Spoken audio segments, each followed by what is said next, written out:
All right, what's good, YouTube? Coming back to you with another video. This is going to be 4 signs that you're in a relationship with a narcissist. So we'll get right in. Sign number 1 is you're constantly walking on eggshells. What does that mean?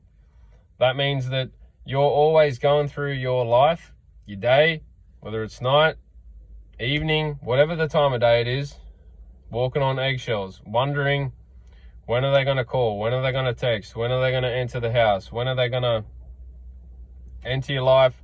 When are they going to contact you? What's it going to be about? And basically, what's it going to be next? Because it's always something.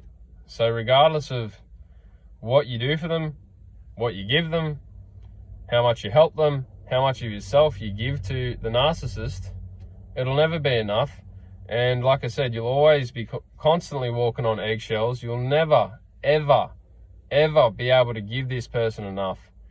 So, an example could be, maybe you've cooked them a meal. Maybe you've cooked them something nice, and they might just say a sly little comment like, "Oh, the bread's a bit burnt," and you've just gone out of your way to cook for them. And they're going to say a comment like that. And the reason they do it is to gaslight you. What's gaslighting? A form of manipulation. So that's sign number 1. Sign number 2 is you're going to feel high amounts of anxiety or stress. And you're going to feel an overall heaviness within yourself. You're going to feel drained of your energy, of your time, your money.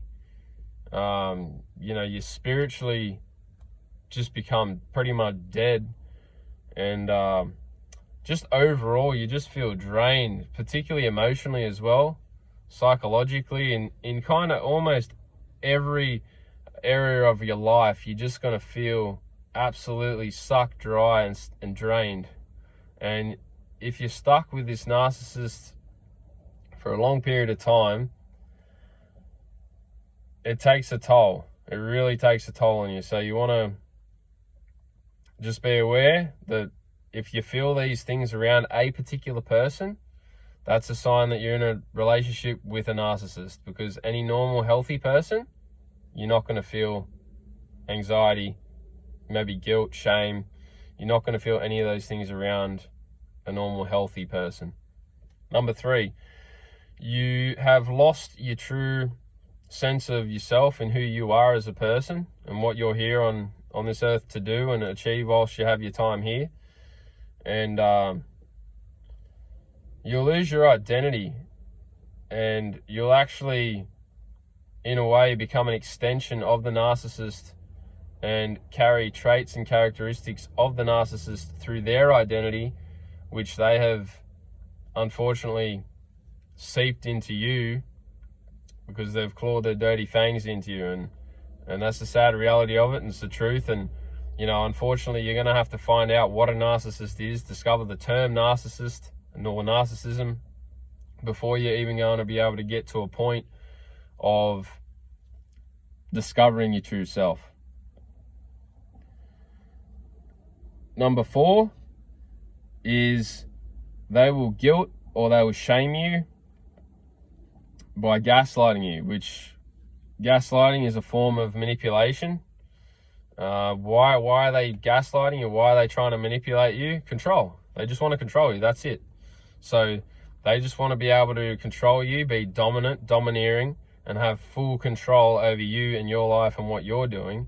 Why? So that then they can use you. They can use you to benefit their own life. They can use you to run errands for them. They can use you to do things for them.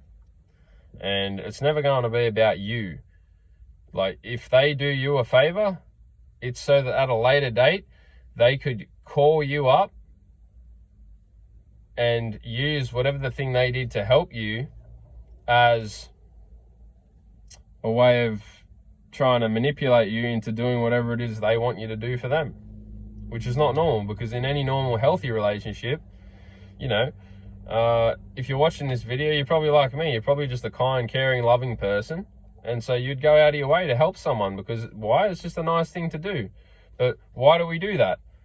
We don't do that to then at a later date call up a favor on them. We just do that because it's a nice thing to do, and maybe they needed help. We don't do it to then call up a favor at a later date to try and or gaslight them or manipulate them into then helping us to do something. That's not what a normal person does in any relationship. It's just, or a healthy person, sorry. That's not what they do. So just going to give you a few tools now, because ultimately the goal is to go no contact with the narcissist, but in a lot of circumstances, you won't just be able to go no contact. Unfortunately, you're going to have to actually create an escape plan, and it's going to take some time. It could even take like months, years, could take a long time, just depending on, you know, how much the narcissist has attached themselves to you via worldly things like maybe vehicles, a house, a marriage, a friendship, a social group, so on and so forth. So the first one would be to grey rock them. So if you can't just go no contact with them, ultimately you want to go low contact with them. So which means maybe limit it to once a week, or once every 2 weeks, or once a month, or as little as you possibly can, ideally. And grey rock is something that you want to use to, what is it basically? Just become dull and boring. So just give them a response. So don't give them a reaction.